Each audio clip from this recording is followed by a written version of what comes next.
बिस्मिल्लाहिर्रहमानिर्रहीम। अस्सलाम वालेकुम नाज़रीन, आप देख रहे हैं प्रोग्राम सिटी एट10। मैं हूं आपकी मेज़बान अना यूसुफ। उम्मीद है आप सब लोग ठीक ठाक होंगे, वीकेंड आपका अच्छा गुजरा होगा और अल्हम्दुलिल्लाह आज हम सब ने 5वां रोज़ा रखा है।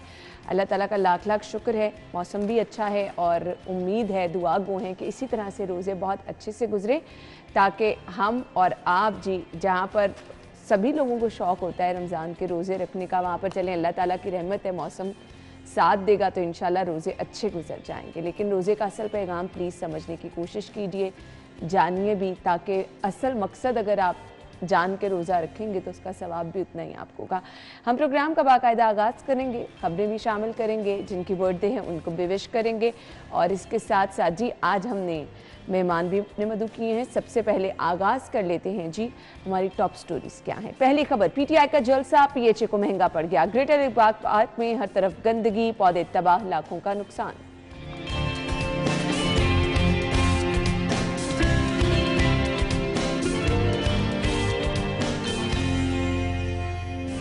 और एलडीए ने पोर्टल तैयार किया है, अब आपको घर बैठे दरख्वास्त की सहूलत कैसे मिलेगी आज के शो में बताएंगे।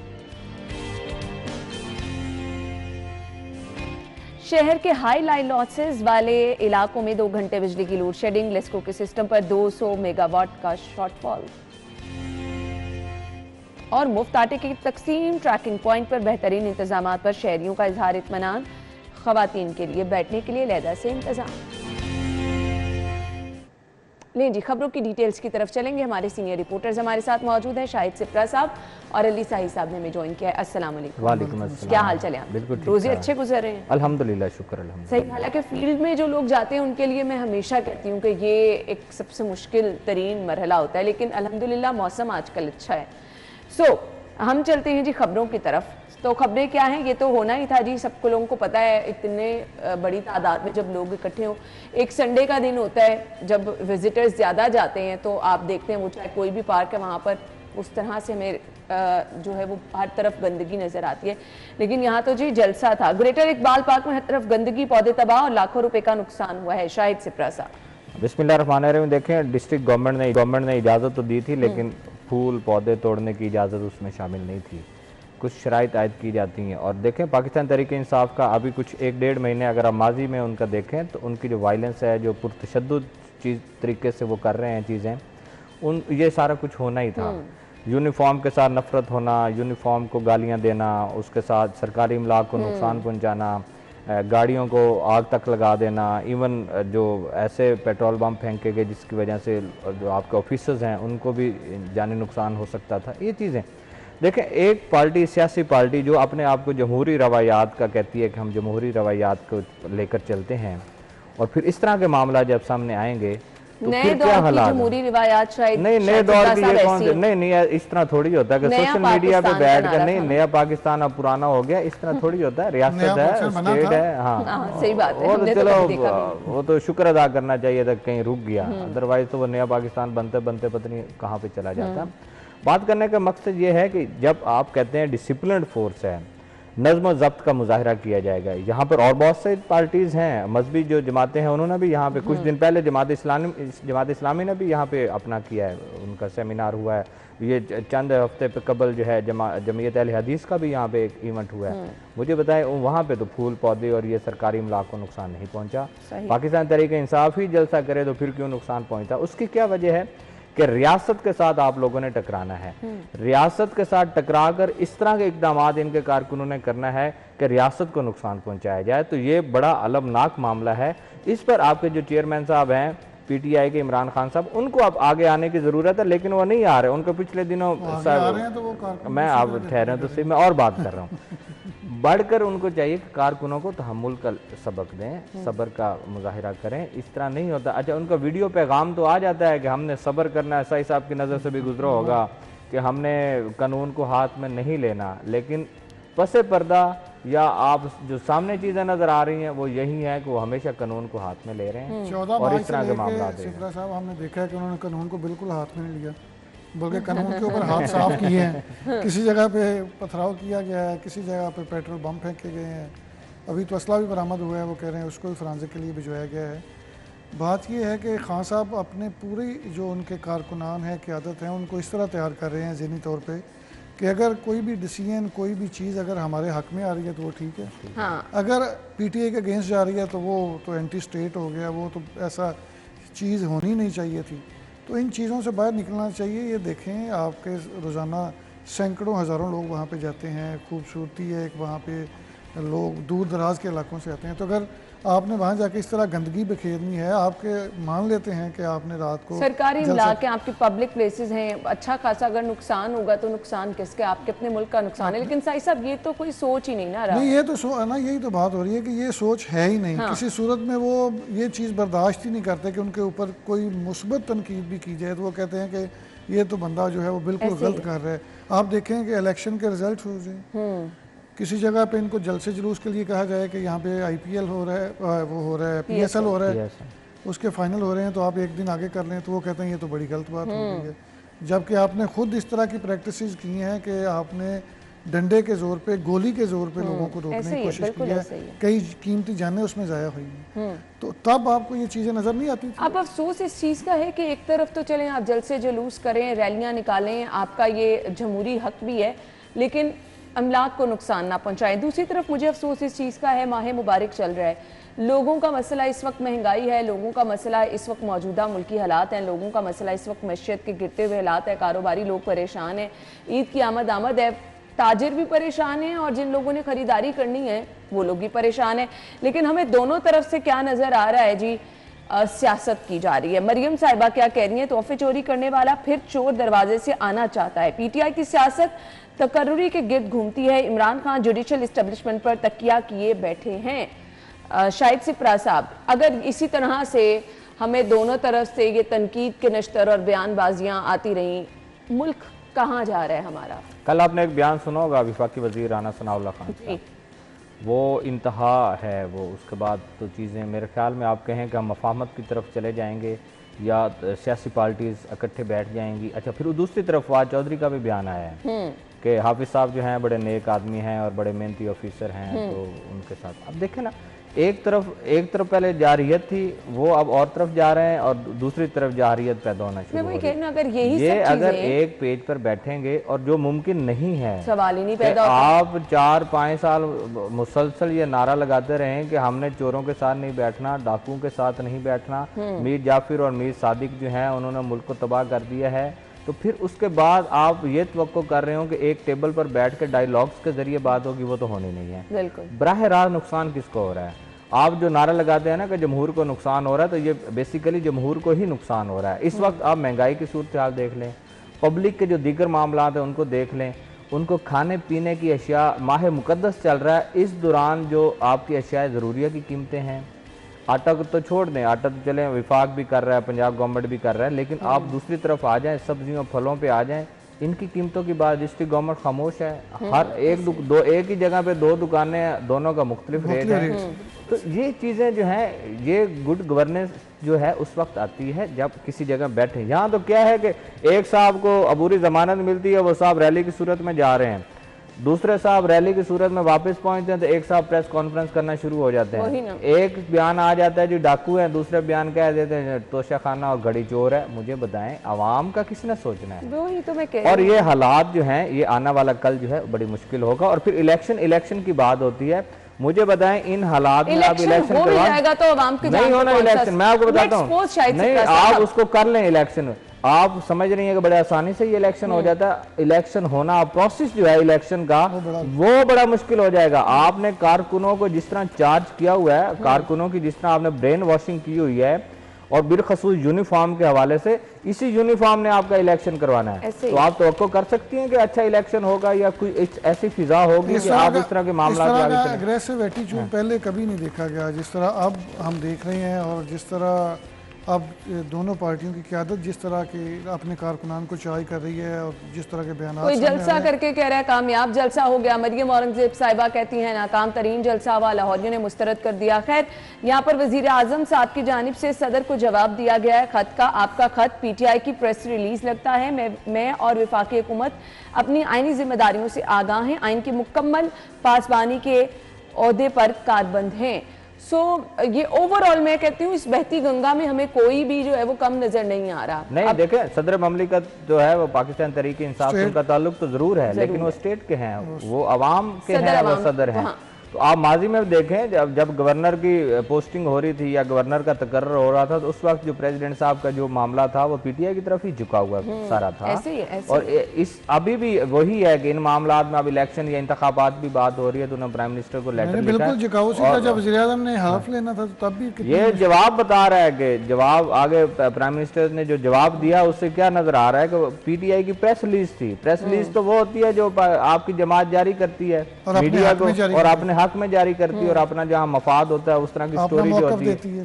तो ये चीजें जो हैं इनसे निकलने की जरूरत है, जो कि हम लोग इस वक्त सियासी दलदल ऐसी में फंस चुके हैं।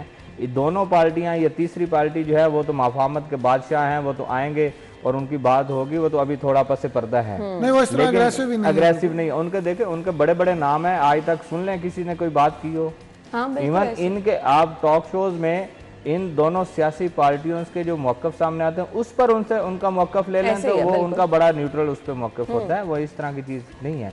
बात यह है कि अवाम की अगर आपने बात करनी है तो फिर तो आपको मफामत पे जाना है, आपको एक टेबल पर बैठना है। और अगर आपने इक़्तिदार की बात करनी है और इक़्तिदार के नशे में आपने मुखालफीन को तनकीद का निशाना बनाना है या इसी तरह सिस्टम चलता रहेगा।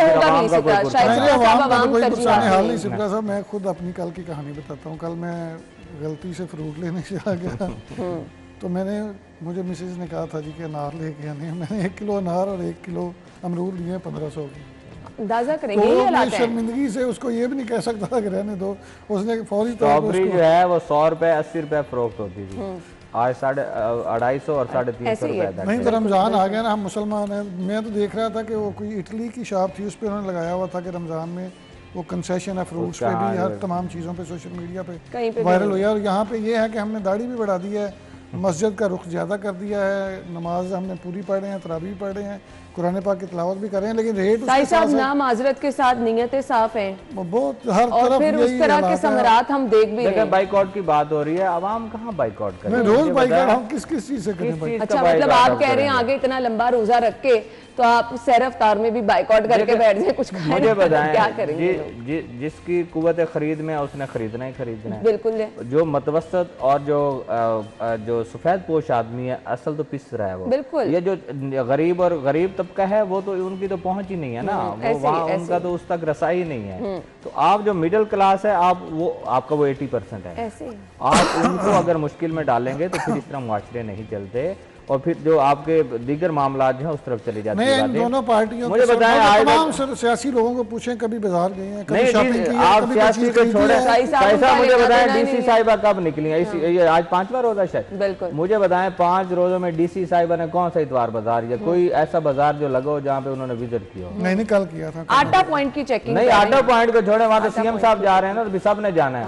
वो तो एक डिगर है ना, उस पर आप चल निकले ना। मुझे बताएं जो इनकी जिम्मेदारी है, शायद जरूरिया कहाँ है, सब्जी की कीमत कहाँ पे है, फ्रूट की कीमत इस वक्त कहाँ पे है, वो ये आपके मुख्तलिफ जगहों पे बाजार लगे हैं। रोज हमें हमारे रिपोर्टर जो फील्ड में जाते हैं, ओपन मार्केट में आपके पास जो सरकारी निर्खनामा है जिसे डीसी रेट कहते हैं, कहीं मुझे होना तो ये चाहिए था कि आपके कमिश्नर साहब और आपके डीसी साहिबा सुबह रोजा रखें और सीधा आपकी सब्जी मंडी पहुंच जाएं, ठीक है? वहां से जो रेट मैं दुनिया तो नहीं, मैं तो एक तजवीज दे रहा हूँ, अगर आपने रिलीफ देना है वहां पहुंचे, वहां मंडी से जो रेट निकलेगा वो आपके जनरल स्टोर और जो आम वो इम्प्लीमेंट मोहल्ले में दुकान, वहां से रेट अच्छा मिलेगा तो मोहल्ले की दुकान वाला भी अच्छा रेट बेचेगा।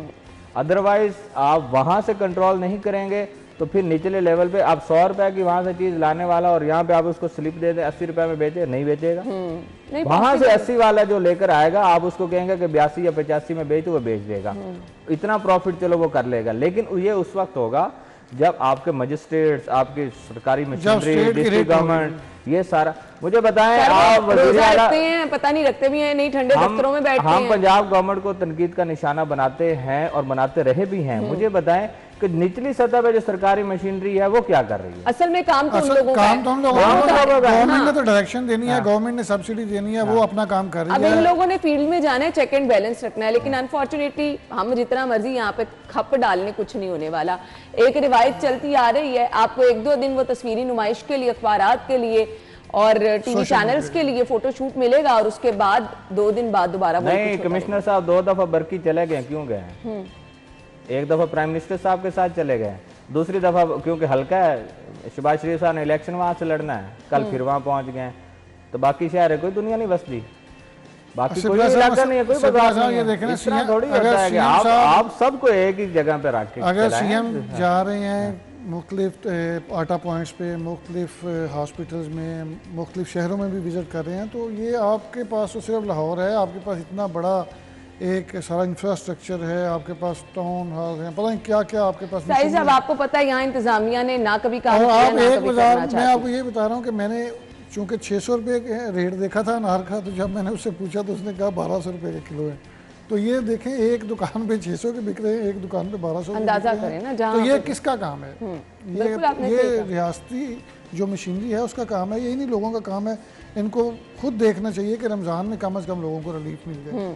ये बाबरकत महीना है, ये सिर्फ कहने की हद तक है। नहीं जी, ना प्राइस कंट्रोल मजिस्ट्रेट कभी कहीं नजर आए हैं, पता नहीं वो किस चीज़ के उनको पैसे दिए जाते हैं, कौन कौन सी उनकी कहाँ ड्यूटियाँ कौन सी दुनिया में अलहदा से लगाई जाती है, हमें तो कभी नजर नहीं आई। ब्रेक का कहा जा रहा है, ब्रेक के बाद ज्वाइन करेंगे, हमारे साथ रहिए।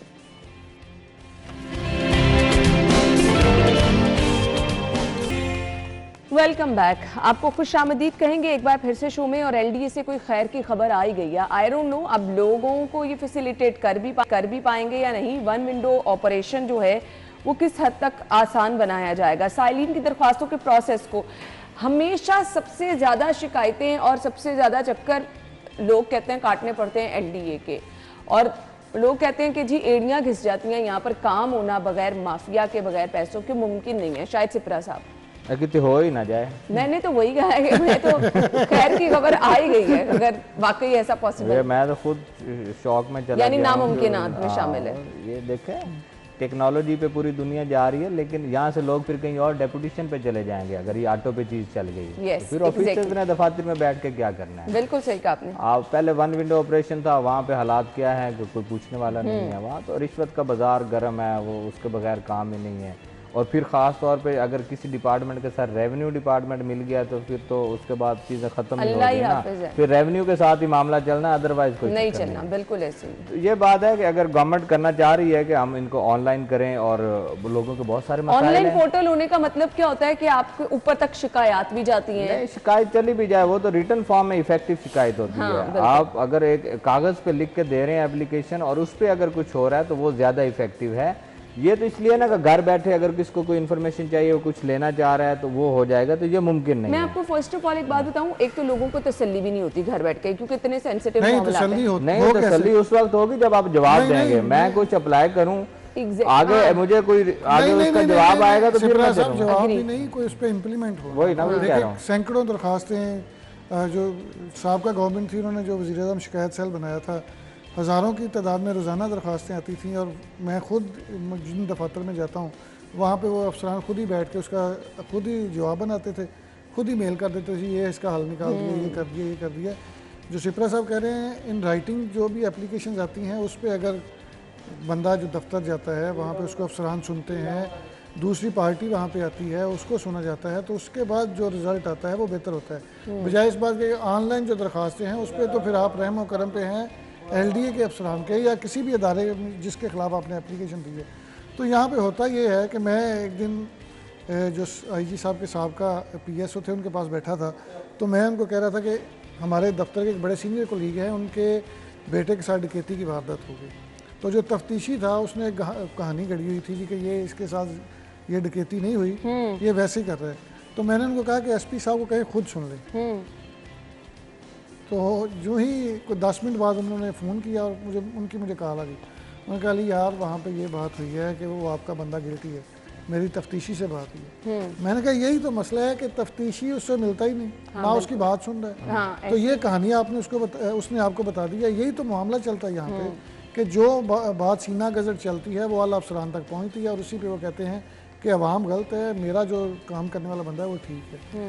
तो ये चीज़ें होनी चाहिए कि कम अज़ कम लोगों को रिलीफ मिलना चाहिए। कोई भी चाहे ऑनलाइन एप्लीकेशन ले लें, कोई पोर्टल बना लें, कोई 1 विंडो बना लें, लेकिन किसी सूरत में आवाम को रिलीफ दें। साइलिन की दरख्वास्तें इसलिए आती हैं कि उनको मुश्किलात का सामना करना पड़ता है। इतना रश लगा हुआ है आपके पास, पहले भी इतनी सारी दरख्वास्तें हैं, मजीद आप ऑनलाइन कर रहे हैं, पिछले आप हल नहीं कर रहे हैं, सो आवाम को रिलीफ देना कोई, मेरा नहीं ख्याल इनके यहाँ कोई मुमकिन है। आवाम ने रिलीफ लेना होता है, उसका मैंने बड़ा आसान हल आपको बता दिया है। इसमें तो कोई दूसरी राय नहीं है ना, वो रिलीफ लेने के लिए उनको करना पड़ेगा। वावेला हमने किया जो पहली ब्रेक पे के महंगाई से आवाम परेशान है, क्या यहाँ पे लोगों जिसका करोड़ों रुपए का प्लॉट है उसको डॉक्यूमेंट्स उसके नहीं बन रहे हैं, उसने कहीं सेल परचेज करना है, उसको मामला कहीं पे आ रहा है, उसके लिए तो वो तो कहेगा कि मैं इनको 2-4 लाख दूं और अपनी जान छुड़ाऊं, बजाय कि मैं चक्कर लगाता रहूं। सिपरा साहब सॉरी, ये जो आप महंगाई का वावेला कर रही हैं, जो चीज़ 10 रुपए की है 30 रुपए की बिक रही है, फ़र्ज़ करें मजिस्ट्रेट साहब जाते हैं उसको जुर्माना कर देते हैं, तो उससे नीचे वाला अमला जो होता है वो पैसे लेता है, वो उसी को वहीं पे फाड़ फूट देता है, तो उनको क्या फ़र्क पड़ता है? उनके 10 किलो की वो चीज़ बिकती है, वो 100 रुपये या 200 रुपये के फ़र्क से बेच रहे होते हैं। तो ये यहाँ पे सिस्टम ठीक करना होगा, और मुझे नहीं लगता कि जब तक क़यामत आएगी तब तक पाकिस्तान का सिस्टम ठीक होगा। हालात इस कदर ख़राब होते जा रहे हैं। जब भी कोई आईजी साहब आते हैं वो कहते हैं मैं थाना कल्चर चेंज करूँगा, जब भी कोई दूसरा देखें जहाँ पे पब्लिक इश्यूज है ना, जहाँ पब्लिक बराह रास्त जाना होता है, पब्लिक डीलिंग मैं आपको मिसाल देता हूँ, लेस्को ने 2016 में शुरू किया था, एक छोटी सी मिसाल देता हूँ आपको समझ आ जाएगी। उन्होंने शुरू किया कि ऑनलाइन जो है हम लोग कनेक्शन लगाएंगे, और जो आपस में कंज्यूमर का और जो लेस्को के ऑफिसर्स और मुलाजमीन का आपस में टकराव है इसको ख़त्म करेंगे। ऑनलाइन एप्लीकेशन जाएगी, SBO साइट विजिट करेगा, ऑनलाइन उसका जवाब देगा, और ऑनलाइन ही डिमांड नोटिस बनेगा और वो डाउनलोड करके सबमिट करा देगा, वो हो जाएगा। लेकिन ऐसा नहीं है। आपने 7 साल पहले एक प्रोजेक्ट शुरू किया, आज भी ऑनलाइन अप्लाई करके वही फाइल तो आपने जाके दफ्तर सबमिट करवानी है, तो वो होना है। तो मुझे बताएं कि क्या होगा। सिपरा साहब ऑनलाइन जब होगा तो आपके बंदों का काम कहाँ जाएगा? मैं वही ना, वो एक्साइज ने शुरू किया था कि ऑनलाइन आप गाड़ी ट्रांसफ़र करवाएं, तो उन्होंने कोर्ट से जाके एक्साइज वालों ने एक प्ली ले ली कि अब गाड़ी की फिजिकल वेरिफिकेशन आ गई। और ऑनलाइन चीज़ें होती कहाँ पे हैं? आपने कहा था कि 2 दिन के अंदर अंदर बुजदार साहब को अल्लाह ताला सेहत दे, उन्होंने अनाउंस किया था कि 2 दिन के अंदर अंदर गाड़ी आप रजिस्टर्ड करवाएं, आपको फाइल मिलेगी, नंबर प्लेट्स मिलेंगी और स्मार्ट कार्ड मिलेगा। मैं तो एक्साइज वालों से रोज़ पूछता हूँ कोई एक मिसाल दे दें कि आपने इकट्ठी नंबर प्लेट, कार्ड और फाइल 2 माह में भी किसी एक बंदे को भिजवाई है। तो जब से ये ऑनलाइन सिस्टम शुरू हुआ है, हमारे अदारे, दूसरे ममालिक में सिस्टम बेहतर होता है, हमारे अदारों का बेड़ा गर्क हो रहा है। उसमें रुकावटें डाली जाती हैं। हमारे यहाँ काम जब तक फाइल को पहिए नहीं लगाए जाते, वही ना असल में आपके पब्लिक डीलिंग वाले जितने जा रहे हैं, फाइल के ड्राइवर हो ना हमारे कायदे-ए-आज़म मोहम्मद अली जनाब, तो वो फाइल भागती जाती है। आपने कैसे ही कहा, यहाँ पे यही सिस्टम चल रहा है और यही चलता रहेगा। आप जितना मर्जी कह लें ऑनलाइन होगा, घर बैठे आपको सहूलत होगी, इतनी बड़ी हेडलाइन देख के जो आप खुशी का इजहार करते कि अच्छा कुछ आसानी होगी, इसमें हकीकत कुछ नहीं है। अगर है तो कुछ दिन में आपको पता चल जाएगा कितनी हकीकत है। हम ब्रेक के बाद ज्वाइन करेंगे, हमारे साथ रहिए।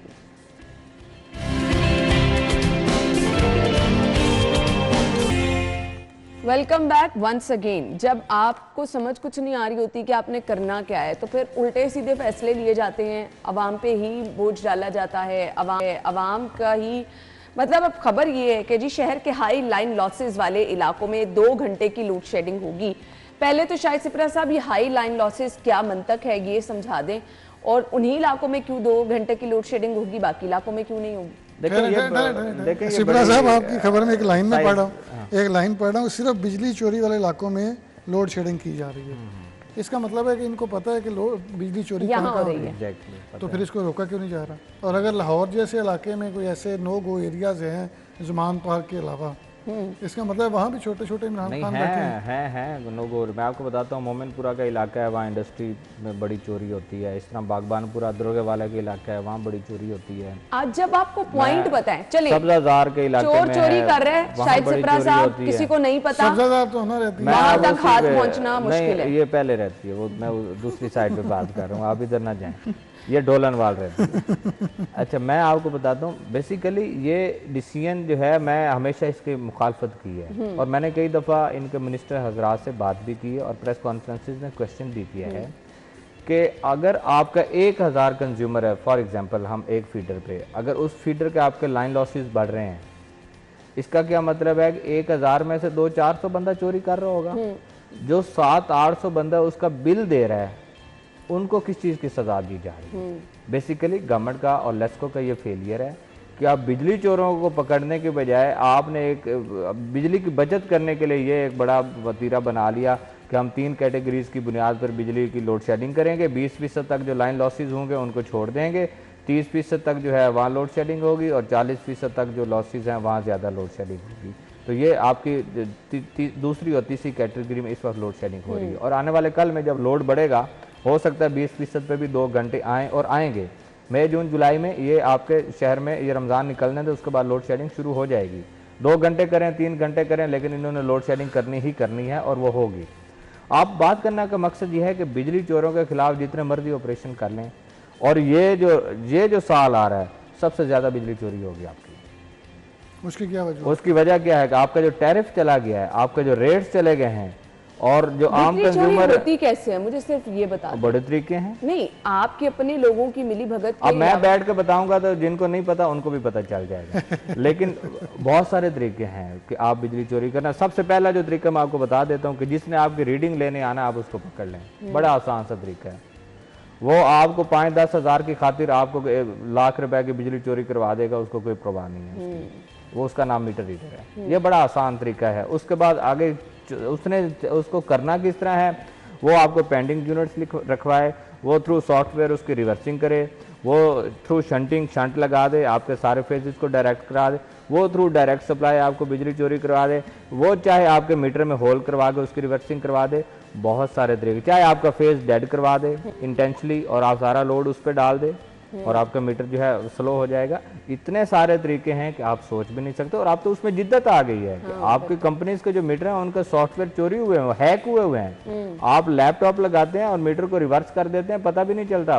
आपकी टेम्परिंग तो उस वक्त नजर आनी है जब उसमें कहीं सुराख होगा, कहीं से बॉडी आप टेम्पर्ड करेंगे, उसको खोलेंगे, उसके अंदर कोई सॉफ्टवेयर लगाएंगे। तो आप थ्रू अगर लैपटॉप के आप सॉफ्टवेयर की मदद से कर रहे हैं। अब आपने ये तो पेशगोई कर दी कि आने वाले वक्त में बिजली चोरी ज्यादा होगी, उतनी बिजली महंगी भी होगी। मैं आपको बताता हूँ, अभी लास्ट मंथ में इनके लाइन लॉसेस बढ़े हैं। 1 महीने में इनको 6.5 करोड़ का नुकसान हुआ है अभी से। 6.5 करोड़ का अभी 1 महीने में।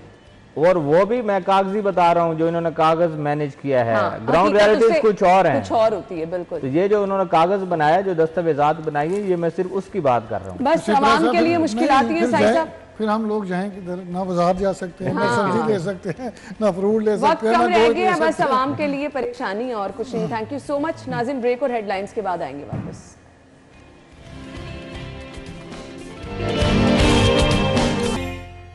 Welcome back once again. और रोज़ेदारों के लिए जी लोग ये कह रहे थे कि जी रोज़ा रख के भूख थोड़ी सी मैनेज करना मुश्किल हो जाता है, किस तरह क्या चीज़ें सहरी में ली जाएं कि आपको जल्दी भूख ना लगे, जल्दी प्यास ना लगे। और फिर एक कैटेगरी उन लोगों की भी है जो ये पूछना चाह रहे थे कि अफ्तारी में, क्योंकि हमारे यहाँ हम जितना मर्जी लोगों को कह दें कि आपने ऑयली चीज़ें नहीं खानी, ये नहीं खाना, वो नहीं खाना, हर दस्तरखान की जीनत आपको ये चीज़ें नज़र आती है। फिर अफ्तार पार्टियाँ जो लोग जाते हैं वहाँ पर, तो फिर हाथ रोका ही नहीं जा सकता। सो अफ्तारी में क्या क्या चीज़ें आपको, अगर आप खा रहे हैं तो उसके लिए फिर एहतियात क्या है, किस तरह से सहर और अफ्तार में आपके क्या होना चाहिए, ये हम डिस्कस करेंगे। हमें आयशा नासिर ने ज्वाइन किया है अपने शो में, वेलकम करेंगे। अस्सलाम वालेकुम Ayesha. Thank you so much. मैं बिल्कुल ठीक ठाक। रोजे कैसे गुजरे हैं? बस अल्लाह का शुक्र है, अच्छे गुजरे हैं। अच्छे गुजरे हैं, मौसम भी अच्छा है। हाँ, थोड़ा सा ये भी फर्क पड़ रहा है। खैर, अब कुछ लोगों की शिकायत ये है कि सहरी में टाइम जल्दी जल्दी खा रहे होते हैं और प्रॉपर खाना नहीं खाया जाता, भूख लग जाती है। सो क्या चीज़ें आप अपनी सहरी में शामिल करेंगे जो भूख वाला एलिमेंट है, जिन लोगों को क्रेविंग होती है, जिनके लिए रोज़ा गुजारना मुश्किल है, मैनेज हो जाए? अगर देखिए, पहली बात तो ये कि चीज़ें मैनेज होनी चाहिए। भूख आपको तब लगती है जब आपने बगैर प्लानिंग के जो सामने आया, जितना सामने आया वो खा लिया। सहरी के वक्त सब लोगों को एक चीज़ होती है कि इसके बाद हमें कुछ नहीं मिलना, तो जितना अफ्तार का बचा हुआ है वो तो खाओ ही खाओ। साथ में जो आपने प्लान सहरी बनाई हुई है, जैसे पराठा, अंडा, दही, जो भी आपने सोचा हुआ है वो भी हम साथ में कर लेते हैं। अब जितनी आप कैलोरीज ले रहे हो ना उस पॉइंट पे, उतनी आपको बाद में प्यास लगनी है। फिर जितनी आप नमकीन चीज़ें, स्पाइसी चीज़ें, मीठी चीज़ें ले रहे हो, उतनी बाद में आपको प्यास जो है वो लग सकती है। जितने आप फ्राइड आइटम्स ले रहे हो, उतनी बाद में आपको बदहज़मी भी फेस करनी पड़ेगी। तो चीज़ों को थोड़ा प्लान करके चलें। अगर हम आइडियल सहरी की बात करें, हमारे कल्चर को लेकर सबसे बेहतर ऑप्शन है कि आप पराठा ले लें, लेकिन कम ऑयल का बना हुआ। देसी गंदम की रोटी हो सके तो उसमें थोड़ा सा जौ मिक्स कर दें, बराबर मिकदार में जौ और गंदम मिक्स करके उसकी 7 से 10 इंचेस की रोटी बना ली जाए, उस पर 2 चाय के चम्मच देसी घी या मक्खन या एक्स्ट्रा वर्जिन ऑलिव ऑयल लगाकर उसका पराठा बना लिया जाए। पराठा ऐसा होना चाहिए कि आप यूं जब उस पर करें तो आपको बाकायदा टिश्यू पेपर की जरूरत ना पड़े, उस पर इतना कम ऑयल हो। उसके साथ या तो आप एक अंडा ले लें, अगर आपको अंडा नहीं पसंद या एग एलर्जी है तो आप उसकी जगह सालन, और सालन में प्रोटीन होना चाहिए। प्रोटीन से मुराद ये सब्जी का सालन खा लेंगे तो थोड़ी देर बाद भूख लग जाएगी। गोश्त या दाल का इस्तेमाल जो है वो आप सालन के तौर पे करें, या अंडे का इस्तेमाल करें। अंडे को हम बहुत ज़्यादा अंडर एस्टिमेट करते हैं, हम समझते हैं अंडा खाएंगे तो बाद में जी प्यास लगेगी। अंडा प्रोटीन का बहुत अच्छा सोर्स है और इसमें बहुत अच्छे फैट्स भी हैं जो कि आपको फीलिंग ऑफ फुलनेस देंगे और आपको बाद में भूख नहीं लगने देंगे। इसके साथ डेयरी सेक्शन बहुत ज़रूरी है। दूध या दही का इस्तेमाल, बहुत सारे लोग चाय को प्रेफर करते हैं, दूध या दही नहीं लेते, बिल्कुल गलत है। डेयरी जो है वो आपको थोड़े लंबे अरसे के लिए हाइड्रेट करती है एज़ कम्पेयर टू वाटर। पानी हम पीते हैं वो उसी वक्त कहीं ना कहीं बॉडी से निकल जाता है, लेकिन जो डेयरी है वो डाइजेस्ट होते हुए टाइम लेती है, विच मीन्स कि ये आहिस्ता आहिस्ता बॉडी के अंदर वाटर रिलीज़ कर रही होती है और आपको हाइड्रेट रखती है। तो पराठा, अंडा, साथ में दही की एक कटोरी या दूध का 1 कप आप इस्तेमाल कर सकते हैं। हाँ, अगर आपको सादा दही नहीं खाया जाता तो आप इसकी लस्सी बना सकते हैं। नमक कम से कम, जितना नमक लेंगे बाद में उतनी आपको डिहाइड्रेशन होगी। दही में चीनी का इस्तेमाल भी तो लोग करते हैं। शक्कर का कर लें, शक्कर जो है वो रिलेटिवली बेहतर सोर्स है। वैसे तो वही बात कि जितना मीठा नमकीन खाएंगे बाद में उतनी प्यास लगनी है, लेकिन अगर आपके टेस्ट बड्स डेवलप नहीं हुए हुए, आपको आदत ही नहीं है कि आपने फीका दही खाना है, तो फिर आप या तो शक्कर का इस्तेमाल कर लें, जो गुड़ को पीस के देसी शक्कर बनती है, मैं उसकी बात कर रही हूँ, मैं ब्राउन शुगर की हरगिज़ बात नहीं कर रही, या आप उसके अंदर थोड़ा सा शहद डालकर उसका इस्तेमाल भी कर सकते हैं। और नट्स ज़रूरी हैं, 7 बादाम या 2 अखरोट या 12 दाने मूंगफली ज़रूर लें, ये भी आपको फीलिंग ऑफ फुलनेस लंबे अरसे तक आपकी बरकरार रहेगी। अगर जैसे आप कह रहे थे कि जल्दी जल्दी में हम खा रहे होते हैं, अगर किसी वजह से आपने सहरी नहीं बनाई तो सीरियल्स बहुत अच्छी ऑप्शन है। हम सीरियल्स को भी बहुत अंडर एस्टिमेट करते हैं, ये प्रोसेस चीज़ें सारा कुछ है। अगर आप हेल्दी सीरियल्स के ऑप्शन देखें, बहुत सारे हमारे पास हेल्दी सीरियल्स आते हैं, जैसे कॉर्नफ्लेक्स की बजाय ब्राउन फ्लेक्स का इस्तेमाल कर लें। 1 कप ब्राउन फ्लेक्स लेकर उसमें 1 कप लो फैट मिल्क, आपकी डेयरी भी आ गई, उसके साथ ही अंडा उबाल कर खा लिया, या उसी सीरियल के अंदर थोड़े फ्रूट्स ऐड कर लिए और थोड़े नट्स ऐड कर लिए, तो ये आपको फीलिंग ऑफ फुलनेस भी देगा, आपको प्यास भी नहीं लगेगी। हमारी अपनी प्रैक्टिसेस की वजह से हमें बहुत ज़्यादा प्यास लगती है। एक और चीज़, हमारी किडनी 1 घंटे में 3 गिलास से ज़्यादा पानी प्रोसेस नहीं कर सकते। पानी की बोतल साइड पे रख के जब तक कूलर के पास खड़े हो जाते हैं हम सारे जाके कि जब बस अब पानी ही पीते रहना है हमने, और सिर्फ वॉशरूम के चक्कर लगते हैं। आपने 1 घंटे में 3 गिलास से ज़्यादा पानी नहीं पीना। ये मैं बात समझाना चाहूँगी कि हाइड्रेशन एक स्टेट है, वो ये नहीं है कि आपने एकदम बहुत ज़्यादा पानी पी लिया तो इससे अब आपको प्यास नहीं लगेगी। आपको अफ्तार और सहर के दरमियान में थोड़ा थोड़ा करके पानी पीना होता है, ताकि आपकी हाइड्रेशन की जो स्टेट है वो मेंटेन रहे, और ये थ्रू आउट द ईयर आपकी मेंटेन रहनी चाहिए। ये नहीं कि रमज़ान में आपने पानी का इस्तेमाल बहुत ज़्यादा करना है ताकि हाइड्रेशन रहे, उसके बाद भूल जाना है। आयशा, डायबिटीज़ के पेशेंट, हाई ब्लड प्रेशर के पेशेंट यही वाली सहरी कर सकते हैं या पराठे का इस्तेमाल कर सकते हैं? कुछ डायबिटीज़ के पेशेंट सबसे पहले अपने डॉक्टर से इजाज़त लें कि आया वो रोज़ा रख भी सकते हैं कि नहीं रख सकते। और जहाँ तक बात है हाइपरटेंशन के पेशेंट्स की, तो वो नमकीन जो मैंने कहा है कि आप लस्सी में थोड़ा सा नमक ऐड कर लें, वो नमक ऐड नहीं करेंगे। अगर करेंगे भी तो वो पिंक सॉल्ट इस्तेमाल करेंगे। जो शुगर के पेशेंट्स हैं उनके लिए एक्चुअली ये सहरी बहुत अच्छी है। अगर उन्हें मिल जाती है रोज़े की इजाज़त, तो जौ और गंदम मिक्स करके उसका पराठा हो जाए, 2 चाय के चम्मच देसी घी या मक्खन, और उसके साथ अंडा लें। वो उसके साथ वो गोश्त लेना चाहें ले लें, दाल ना लें, अंडा या गोश्त का इस्तेमाल करें, और 1 कप दही हो जाए उसके साथ। सही। अब ये जी आप प्रॉपर सहरी कर सकते हैं। उसके बाद आ जाता है अफ्तारी वाला मरहला, जिसमें लोगों के सब्र का पैमाना तो लबरेज हुआ होता है और फिर आप इतनी सारी ऑयली चीज़ें बना लेते हैं। सो मुझे बताएं आपकी बेस्ट अफ्तारी क्या होनी चाहिए? देखिए, मैं ये नहीं कहती कि आप ऑयली चीज़ें अवॉइड करें, आप ऑयली चीज़ों को बनाने का ज़रा तरीका सीख लें। सबसे पहले तो आपने रोज़ा खोलना है 1 से 2 खजूरों के साथ, ताकि आपको एकदम एनर्जी मिले, आपका जो एनर्जी लेवल है वो रीस्टोर हो, और वो जो तब तक हम बिल्कुल डिप्राइव हो गए होते हैं, हम ज़रा बेहतर फील कर सकें। मतलब उसके साथ खजूर की कितनी अहमियत है? खजूर की फाइबर का बहुत अच्छा सोर्स है, आपके मूड को बेहतर कर देती है, इंस्टेंट आपको एनर्जी देती है, सो एंड सो। उसके साथ आपने लेने हैं वाटर इनटेक अपना करना है, जो कि लेमनेड हो सकता है विद स्टीविया, उसमें चीनी ना डालें। अगर लेमनेड आपको पसंद नहीं है तो आजकल स्ट्रॉबेरीज आई हुई हैं और आगे फालसा आने वाला है, दोनों का स्लैश यानी पानी, थोड़ी सी बर्फ़, थोड़ा सा काला नमक और स्टीविया के साथ ब्लेंड करके इसका स्लैश भी आप अफ्तार में एज अ ड्रिंक इस्तेमाल कर सकते हैं, या किसी भी फ्रूट का, जैसे आड़ू का बनाया जा सकता है, एप्पल का बनाया जा सकता है, वाटरमेलन का बनाया जा सकता है। स्लैश बनाकर वो 1 से 2 गिलास इस्तेमाल किया जा सकता है। उसके साथ आपने 1 कटोरी में जितना फल आ जाता है, अब हम फल खाते हैं लेकिन हम उसको गलत कर लेते हैं, उस पर डालते हैं हम चीनी, उस पर डालते हैं हम क्रीम, उस पर डालते हैं हम मलाई, बहुत सारा नमक, ये मत करें। आप फल को रॉ फॉर्म में लें। रॉ फॉर्म से लेने से मुराद है जितने लवाजमात हैं वो सब छोड़ के बस कच्चा फल, साबित फॉर्म में बस फल खाएं, उसके साथ कोई चीज़ ऐड मत करें। उसके साथ आप पकौड़े आप ज़रूर खाएं, लेकिन जिस तरीके से मैं बता रही हूँ उस तरह से। या तो आपने बैंगन का एक थिन स्लाइस ले लेना है, या पालक का एक पत्ता, या अनियन का जो एक रिंग होता है वो, उसको आपने बेसन में डिप करके, जितने ऑयल में हम अंडा बनाते हैं, हल्का सा ऑयल होता है नॉन स्टिक पैन पे, दोनों तरफ से पका लेना है। इसमें सब्ज़ी का कंटेंट ज़्यादा होगा और सब्ज़ी अपने अंदर ऑयल एब्जॉर्ब नहीं करती। तो 3 से 5 ऐसे बने हुए बैंगन या पालक या प्याज के पकौड़े, चिपटे हुए पकौड़े जो है वो लिए जा सकते हैं। सिर्फ बेसन पूरा भर के अगर आप डीप फ्राई कर लेते हैं, एक तो बेसन ऑयल ज़्यादा एब्जॉर्ब करता है, फिर उसमें बेसन की मिकदार ज़्यादा हो जाती है और सब्ज़ी तो होती नहीं है, तो वो हेल्दी फॉर्म नहीं है। इसी तरह आप 3 से 5 छोटे वाले, जिन्हें स्पोसियाँ या मिनी रोल्स कहते हैं, वो रोल्स भी लेकिन वेजिटेबल, स्ट्रिक्टली वेजिटेबल के, चिकन हो गया, बीफ हो गया, ये अपने अंदर बहुत ऑयल एब्जॉर्ब करते हैं, तो इनके ना तो रोल्स आपने खाने हैं ना इनके समोसे। सब्जी में आलू इंक्लूडेड नहीं है, आलू के नहीं, बाकी बंद गोभी, गाजर, शिमला मिर्च वगैरह के आप रोल या समोसे भी खा सकते हैं। अगर आप ना तो पकौड़े खा रहे हैं, ना आप रोल या समोसे खा रहे हैं, तो फिर उस केस में आप दही भल्ले खा सकते हैं। फिर आपने ये वाला सेक्शन छोड़ देना। अब हम क्या करते हैं, हम दही भल्ले भी खा रहे हैं, हम ये सारा कुछ खा रहे हैं, आप सेक्शंस डिवाइड कर लें। जिस दिन दही भल्ले बन रहे हैं उस दिन आप रोल ना बनाएं, और घर की खवातीन को भी रोज़ा ज़रा सुकून से इस तरह गुजर जाएगा उन बेचारियों का भी। तो दही भल्ले में आलू मत डालें, दही डाल के चाट मसाला वगैरह, थोड़ी मीठी चटनी डालनी है तो स्टिविया या शक्कर के साथ उसको मीठा करके 1 कटोरी दही भल्ले या चना चाट का इस्तेमाल किया जा सकता है। और इसके बाद नमाज पढ़ें, थोड़ी सी चहलकदमी करें, वॉक वगैरह करके वापस आके ग्रीन टी पिएं। 1 आधे घंटे के बाद तकरीबन 9-10 बजे के करीब या तरावी पढ़ने के बाद आप अपना डिनर कर लें, जिसमें स्ट्रिक्टली प्रोटीन का इस्तेमाल करें।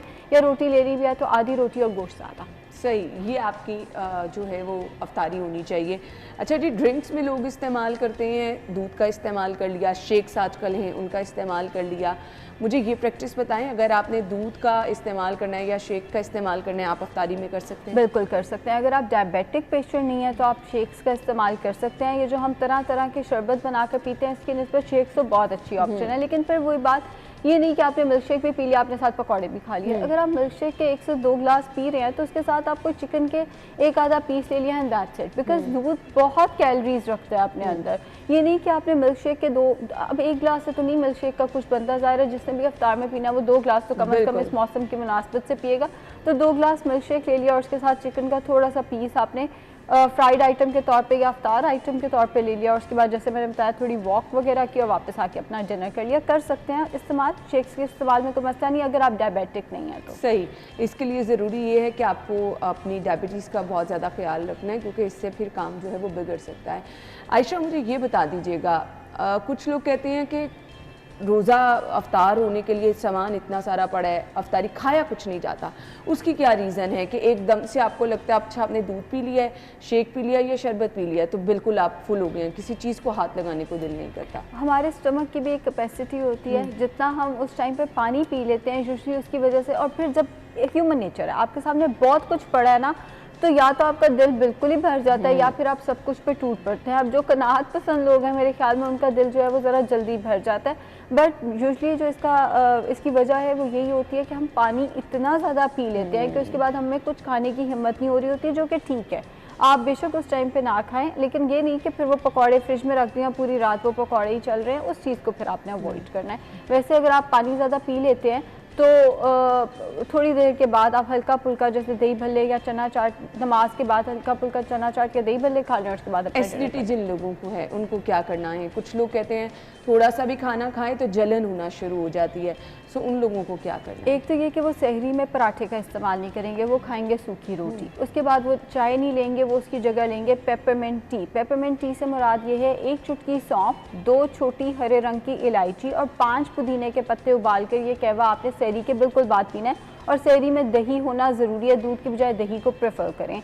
दही जो है वो एसिडिटी के लिए अच्छा है। अफ्तार जब आप करते हैं तो जो भी ड्रिंक आप ले रहे हैं, आप चाहे नींबू पानी जो कि एसिडिटी को बढ़ा भी सकता है, चाहे आप नींबू पानी ले रहे हैं उसमें 1 चाय का चम्मच चिया सीड्स, चिया सीड्स तुख मलंगा नहीं है, ये तुख में दाऊदी है। 1 चाय का चम्मच चिया सीड्स जो कि 30 मिनट्स के लिए आपने सोख किए होंगे, स्ट्रेन करके वो आपने अपनी अफ्तार ड्रिंक में ऐड कर देने हैं।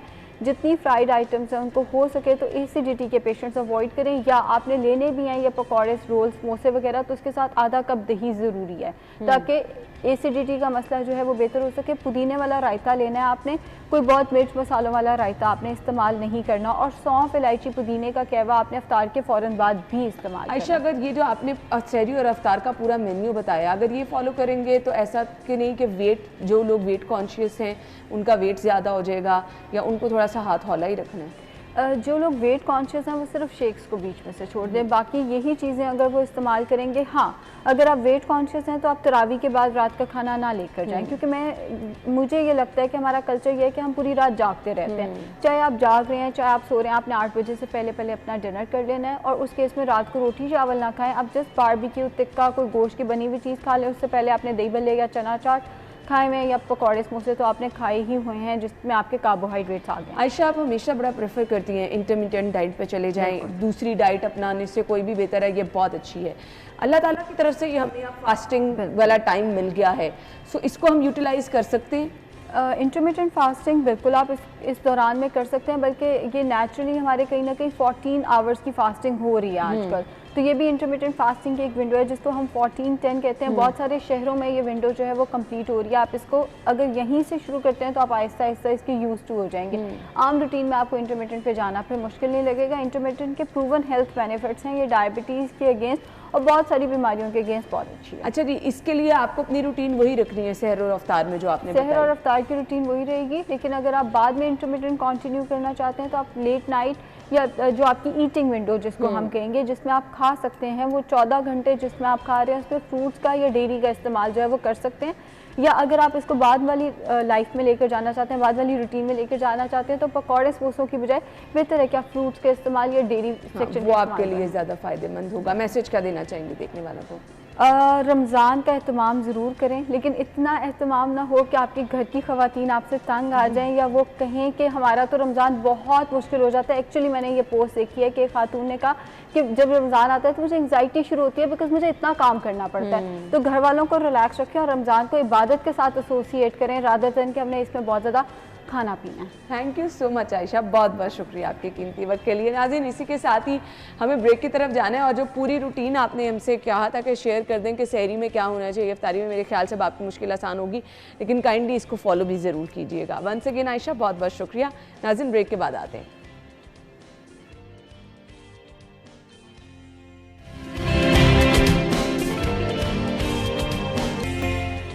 नाज़रीन, प्रोग्राम में आपको एक बार फिर से खुशामदीद कहेंगे। आजकल हर कोई परेशान है कि सस्ती चीज़ें कहीं नहीं मिल रही, अगर सस्ती मिल रही हैं तो क्वालिटी कॉम्प्रोमाइज़ आपको करना पड़ता है। सेकेंडली, पहले ट्रेंड ये था कि रमज़ान बाज़ार जगह जगह लगाए जाते थे जिससे लोग इस्तेफ़ादा करते थे। इस दफ़ा क्योंकि रमज़ान बाज़ार नहीं लगाए गए, सहूलत मराकज़ कायम किए गए हैं। सो मॉडल बाज़ार, सहूलत मराकज़, ओपन मार्केट, यहाँ पर चीज़ों में चेक एंड बैलेंस रखना, जो आपकी सरकारी रेट लिस्ट है उस पर अमल दरामद करना, आवाम को सहूलत फराहम करना एक बहुत बड़ा चैलेंज बन चुका है। तो आज के शो में हम इसी पे बात करने वाले हैं। हमारे मेहमान जिन्होंने हमें ज्वाइन किया है, सेक्रेटरी इंडस्ट्रीज़ हैं जी एहसान भुट्टा साहब। वेलकम कहेंगे अपने मेहमान को अपने शो में। अस्सलाम वालेकुम। थैंक यू जी, बहुत शुक्रिया। थैंक यू सो मच, बहुत बहुत शुक्रिया। पहले तो आपको रिस्पॉन्सिबिलिटी मिली है, कैसे देखते हैं कि बहुत बड़ा चैलेंज है, जैसे ही आपने अपना ओहदा संभाला, माह मुबारक भी आ गया और अब लोग जो हैं वो बहुत परेशान हैं, क्या कहना चाहेंगे? बहुत शुक्रिया जी। आपको पता, आपसे पहले यहाँ मुलाकात रही थी टूरिज्म और स्पोर्ट्स के वाले से काफ़ी हमने बात की है। आज ये वाला तो बिल्कुल डिफरेंट एक चैलेंज है, लेकिन आपको पता है हमारी जिम्मेदारी है, जहाँ पे भी गवर्नमेंट लगाए हमें करना चाहिए काम। जिससे आपने खुद ही बात कर दी, पहले माजी में तो हर साल ना रमज़ान बाज़ार लगाया करते थे। 311 से 320 के करीब पूरे पंजाब के अंदर 36 डिस्ट्रिक्ट में जो है रमज़ान बाज़ार लगा करते थे और आपको पता है लोग जाते थे वहाँ पे लेते थे। इस बार जो है ना थोड़ा सा इसमें डिफरेंस किया गया है। डिफरेंस ये था कि ये एक तो इसमें रमज़ान बाज़ार जो थे ना सिर्फ अर्बन एरिया में लगा करते थे। ठीक है, जो 70% पॉपुलेशन आपकी रूरल एरिया में है वो तो डिप्राइव ही रहती थी। तो इस बार सोचा गया कि आप रमज़ान बाज़ारों पे दूसरा एडमिनिस्ट्रेशन का बड़ा जो खर्चा है ना वो लगाने का, और ये सारा 2.5 बिलियन के करीब वो लग जाता था।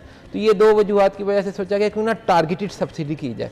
गवर्नमेंट ने इस बार पहली गवर्नमेंट सीएम साहब ने बड़ा इसमें इनिशिएटिव लिया, प्राइम मिनिस्टर ने भी इसको अप्रूवल दिया और इस बार पूरी दफ़ा ना टारगेटेड इसके ऊपर हम चले गए। वो ये था, फूड डिपार्टमेंट है बेसिकली, उन्होंने आपने देखा होगा फ्री आटा जो शुरू की है स्कीम, और ये 70 लाख से ज़्यादा हाउस होल्ड और ये तकरीबन 10 करोड़ जो आबादी हमारी 12 करोड़ है अगर पंजाब की, तो 10 करोड़ से तकरीबन आबादी को ये फ्री आटा मैसर हो रहा है। ये पहली दफ़ा किया जा रहा है टारगेटेड करके BISP जो बेनज़ीर इनकम सपोर्ट प्रोग्राम है, उसमें जो 60,000 से कम जिनकी इनकम है, PMT 60 जिसे रेंज कहते हैं, उन लोगों को ये दिया जा रहा है। उसके लिए तो हो गया। अब ये इन्होंने ये वाली चीज़ ख़त्म करके टारगेटेड रमज़ान के लिए वो तो फ्री आटा की स्कीम है चला ली फूड डिपार्टमेंट ने और गवर्नमेंट ऑफ पंजाब ने।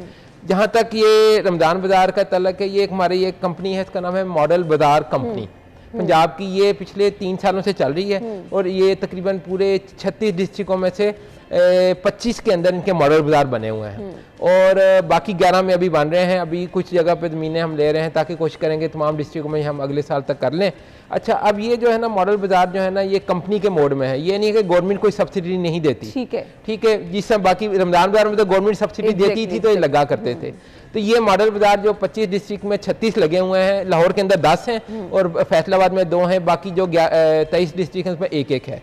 तो लाहौर के अंदर जो 10 लगाए गए हैं, आपने खुद भी देखा है, इसमें 3 या 4 बड़े खसूसियात हैं। नंबर 1, एक तो गवर्नमेंट की सब्सिडी नहीं है, पहली चीज़ इंपॉर्टेंट ये है। दूसरी चीज़ ये एक ही जगह के अंदर साफ़ सुथरा माहौल में और क्वालिटी चीज़ें देने के लिए 10 से 15% रिड्यूस रेट, DC रेट जिसे नोटिफाइड रेट जिसे कहते हैं, उससे कम रेट पर है। अब ये बहुत लोग सवाल पूछते हैं कि आप पैसे भी गवर्नमेंट से नहीं ले रहे और 10 से 15% आपने रिड्यूस रेट किए हैं, वो कैसे? उसकी एक वजह इनका जो है ना बिजनेस प्लान ही ऐसा है। फर्ज करें एक दुकान का किराया 6,000 है और 6,000 उसमें एक लाइट और 2 लाइटें और एक पंखे की गवर्नमेंट ही देती है। अब ये किराया जो है, ये बाजार में आप जाएं तो कहीं पे भी इतना जैसे नहीं, बिजली महंगी हो गई है, अगर बिजली का भी खर्चा डालें तो कम से कम 10 से 15,000 किराया और बिजली का खर्चा लगता है। जब गवर्नमेंट 6,000 में दुकान अलॉन्ग विद बिजली दे रही है तो फिर हम उनसे रिक्वेस्ट करते हैं कि भाई हमें ये रमज़ान के दौरान में ये हमें करके दें, तो इसलिए वो रेट्स कम है। एक तो ये लॉजिक होगी। दूसरी इसकी वजह यह है कि जो आपने दूसरी बात की है ना कि महंगाई वाली बात, देखें ये हमारा डिमांड और सप्लाई के ऊपर हमेशा मैसर होता है। आपके सामने है पेट्रोल की प्राइसेस बढ़ना और ट्रांसपोर्टेशन और ये सारी चीज़ें हैं, उस सब का असर बड़ा है। लेकिन कुछ खुद भी करते हैं। रमज़ान है ना, हम पाकिस्तानी मुसलमान हैं तो वो मतलब हम के दुनिया के लिए तो शायद सॉरी अल्लाह के लिए तो हम रोज़े और वो ज़कात तो सब कुछ कर लेते हैं, लेकिन अपना जो है हमारे जो रहने वाले बाकी बासी हैं, रहायशी हैं, उनके लिए भी तो हमारी जिम्मेदारी है ना। अब इसमें एक सिस्टम बनाया गया है जो होम डिपार्टमेंट करता है, प्राइस मजिस्ट्रेट। डिप्टी कमिश्नर जो है तमाम ज़िलों के अंदर, उसमें हर ज़िले के अंदर प्राइस मजिस्ट्रेट है। उनकी बेसिक जिम्मेदारी है कि आपने रेट लिस्टों के ऊपर जो नोटिफाइड DC की तरफ से की जाती हैं उसको इम्प्लीमेंट भी कराना है, जो शायद वो उसमें थोड़ी कमी रह गई है। यही एक बहुत बड़ी रीज़न है। बाकी सप्लाई डिमांड, बारिशें गैर मुतवक्को आना और ये वाली चीज़ें और आटा, हमारे जितने स्टोर्स हैं वहाँ पर किल्लत है, वहाँ पर वाफिर मिकदार में मौजूद नहीं है। ऑयल पे सबसे बड़ा लोगों का इशू ये है कि सब स्टैंडर्ड है। सो ये चीज़ें सर किस तरह से मैनेज ऐसा है मैडम, इसमें ना ऑयल की कैटेगरीज बनी हुई हैं। डालडा हबीब नंबर 1 कैटेगरी है, बाकी मुख्तलिफ है, शान है या दूसरी क्वालिटीज़ जो हैं वो थोड़ी सी नीचे हैं। अब ये गवर्नमेंट पहले तो जिस तरह रमज़ान बाज़ार में सब्सिडी ले लेते थे हम, तो 20-25 रुपये कम हो जाते थे। इस बार सब्सिडी तो गवर्नमेंट ने नहीं दी, लेकिन हमने अपने तौर पे कोशिश की है।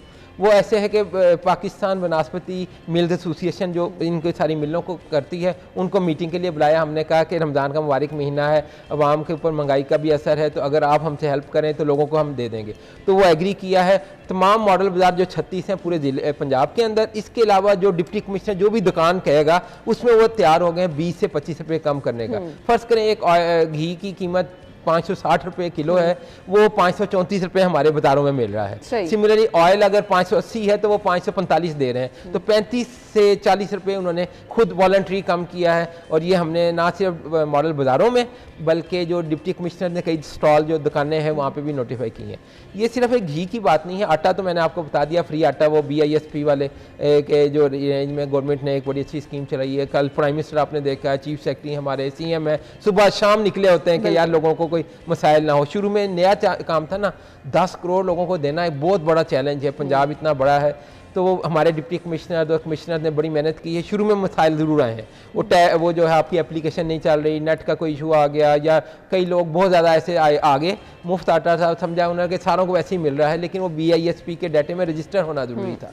तो ये 2-4 मुश्किल ज़रूर आई हैं। सही। अब ओपन मार्केट के कुछ हालात जो हैं, सब्जियों की कीमतों पर चेक एंड बैलेंस रखना, किसकी रिस्पॉन्सिबिलिटी है? जैसा मैंने आपको पहले बताया कि डिप्टी कमिश्नर जो है उनको ना, ये एक हमारा एक्ट है 1977 का होर्डिंग एक्ट, उसके तहत ना इनको इख्तियार दिया गया डिप्टी कमिश्नर्स को। अब उनको ये फैसिलिटेट करने के लिए प्राइस मजिस्ट्रेट लगाए जाते हैं, जो प्राइस मजिस्ट्रेट होम डिपार्टमेंट जो है वो लगाता है, और उनको पूरा इख्तियार है कि वो प्राइस चेक करें, नोटिफाइड जो प्राइस डीसी की जो प्राइस होती है उससे अगर ज़्यादा चीज़ पे बेच रही हैं तो वो जाए। जो थोड़ा सा हमें सही तजर्बा बात कर लेनी चाहिए, ये जब ये आपका आटे वाला ये स्कीम शुरू की है ना, तो तमाम एडमिनिस्ट्रेशन की जिम्मेदारी, वो फोकस थोड़ा सा उधर हो गया था, क्योंकि बहुत बड़ा काम था, नया चैलेंज था, तो तमाम प्राइस मजिस्ट्रेटों की भी शायद ड्यूटियाँ लगी। लेकिन जैसे 2-3 दिन गुजरे तो पता चला कि नहीं, उनका असल काम खत्म हो रहा है, तो फिर चीफ सेक्रेटरी साहब और चीफ मिनिस्टर साहब ने मीटिंग ली, उसमें मैंने तमाम कमिश्नर और डीसी से रिक्वेस्ट की कि अपने प्राइस मजिस्ट्रेट को इस काम से अलहदा करके इनको बाजारों में भेजें ताकि वो चेक करें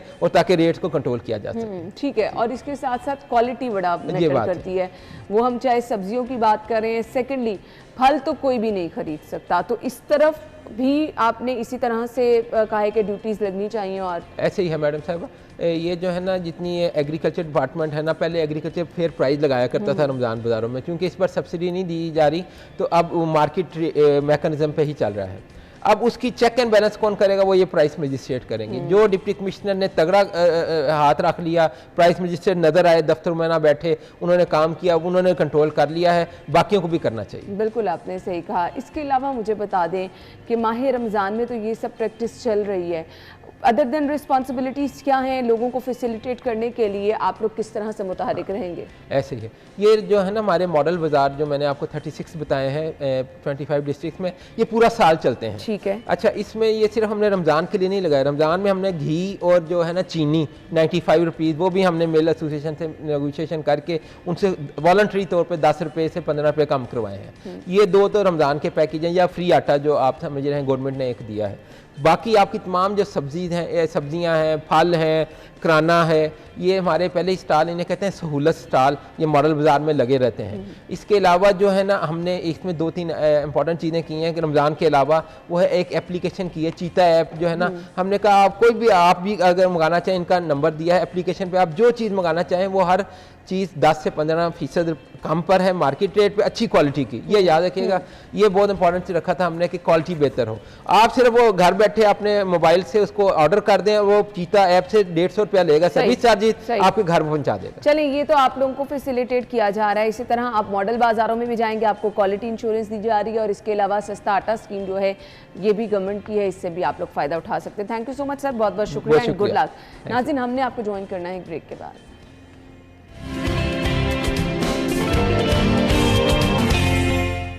वेलकम बैक। को बताने मौसम की सूरत हाल, टुडेज़ वेदर है, और मौसम की सूरत हाल बताने के लिए कोमल बार मौजूद है। जी कोमल। जी बिल्कुल अन्ना, लाहौर शहर के मौसम के हवाले से बात की जाए तो आज मिले जुले मौसम का रुझान नज़र आ रहा है। कुछ इलाकों में हवाओं का राज है, जिस वजह से जो है मौसम कदरे बेहतर महसूस हो रहा है, जबकि कुछ इलाकों में सूरज मियाँ ने अच्छी खासी सुबह के औकात में ही किरणें बिखेरना शुरू कर दी थी, जो कि अब अच्छी खासी हरारत के साथ महसूस की जा रही हैं।